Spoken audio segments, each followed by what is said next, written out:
اللہ کی ذکر کی کیفیت اہل ذکر کے پاس سے نصیب ہوتی ہے، اور یہ جب نصیب ہو جائے تو پھر نسیان زائل ہو جاتا ہے، اور جب اہل اللہ کی مجلس سے بندہ دور ہٹ جائے تو پھر کیا ہوتا ہے کہ پھر بندہ خدا سے غافل ہونا شروع ہو جاتا ہے، نمازیں چھوٹنے لگیں گی، سستی ہوگی، غیبت، برائیاں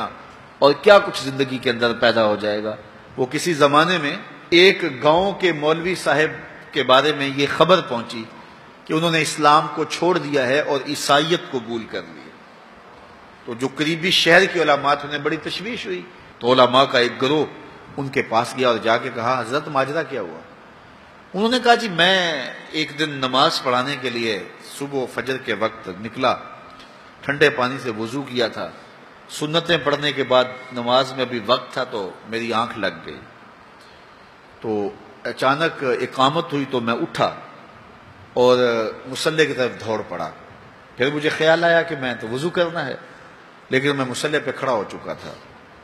اب یہاں مصلی چھوڑ کے جاؤں تو نمازی کوسیں گے کہ پہلے کہاں گیا ہوا تھا، تو اسی گو مگو کی کیفیت کے اندر میں نے جو ہے وہ نماز پڑھانا شروع کر دی، لیکن میں ڈرا کہ میں مصلی رسول کی توہین کر رہا ہوں، بے وضو نماز پڑھا رہا ہوں، تو کہیں اللہ کا عذاب میرے اوپر نازل نہ ہو، تو میں ڈرتا بھی رہا لیکن ساری نماز پڑھائی، میرے اوپر کوئی ایسی کیفیت اللہ کے عذاب کی نہیں آئی، سارا دن گزر گیا، اگلی رات بھی گزر گئی، اگلے دن فجر کا وقت آیا تو پھر میرا وضو ٹوٹ گیا، تو پھر میں نے کہا اب ٹھنڈے پانی سے وضو کیا کرنا ہے، پھر میں مصلی پہ چڑھ گیا، حتیٰ کہ میری عادت ہو گئی، اور میں پہلے تو ڈرتا تھا کہ اللہ کا عذاب میرے اوپر نازل نہ ہو، اور پھر یہ بھی خوف ختم ہو گیا، پھر ایک دن میں غسل کی حاجت سے تھا اور میں نے غسل کرنے کی بجائے فجر کی نماز پڑھا دی، اس دن میں دوبارہ ڈرا کہ کہیں اللہ کا عذاب نازل نہ ہو جائے، تو کہا سلام پھیرا تو میرے اوپر اللہ کا کوئی عذاب نازل نہیں ہوا، تو میں نے اسلام کو چھوڑ دیا کہ اسلام سچا دین ہوتا تو میں اتنی توہین کی ہے مصلی رسول کی، اتنی توہین کی ہے اللہ کے گھر کی، تو میرے اوپر کوئی عذاب آتا، تو میرے اوپر کوئی عذاب نہیں آیا، تو میں پھر واپس ہو گیا ہوں، تو میں عیسائیت قبول کر لیا، تو علماء نے کہا کہ تیرے اوپر کوئی عذاب نہیں آیا، اس سے بڑا عذاب کیا ہو سکتا ہے، رب نے اپنا دین چھین لیا ہے، اس سے اور بڑا عذاب کیا ہو سکتا ہے، اس نے اپنا پیارا دین، محبوب دین تجھ سے چھین لیا ہے،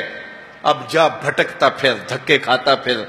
تیرے سے وہ جو نور تھا وہ تو ہم نے نکال لیا، اب ایک بت رہ گیا۔ یہ سزا کتنی بڑی سزا ہے، لیکن انسان مادی سزاؤں کو سزا سمجھتا ہے،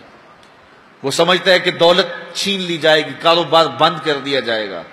مجھے پریشانیاں آئیں گی، میرے اعضائے بدنیاں توڑ دیے جائیں گے، آنکھوں کی بینائی اچک لی جائے گی، میرا ایکسیڈنٹ ہو جائے گا، تو یہ سزا ہے،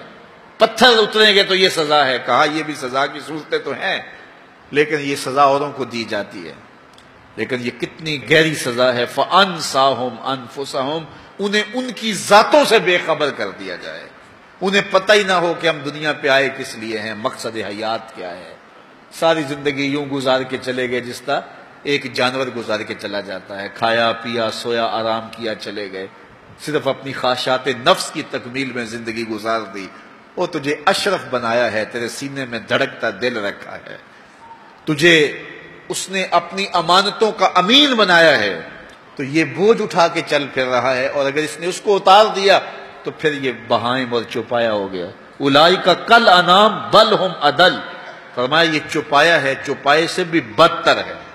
اس سے بھی آگے چلا گیا، تو اس لیے جب اس سے وہ دولت ہی چھین لی گئی تو اس کے پلے باقی کیا بچا، تو اللہ مجھے اور آپ کو توفیق دے کہ مقصد زندگی ہمارے ہاتھ میں آ جائے، جس لیے ہماری تخلیق ہوئی ہے، اللہ کی معرفت حاصل کر وہ دولت ہمارے ہاتھ آ جائے، اگر وہ دولت نہیں ہے تو ساری زندگی برباد گزر گئی، اس لیے خندق کھودتے صحابہ پر جب پیار آیا تو یہی کہا اللہم ان العیش عیش الآخرہ فاغفر للانصار والمہاجرہ، اے اللہ زندگی تو حقیقت میں آخرت کی زندگی ہے، میرے انصار کو بھی بخش دے، میرے مہاجروں کو بھی بخش دے، تو زندگی مانگی تو وہ آخرت کی زندگی مانگی۔ اللہ مجھے آپ کو اس مختصر زندگی کو یاد الہی میں گزارنے کی توفیق دے۔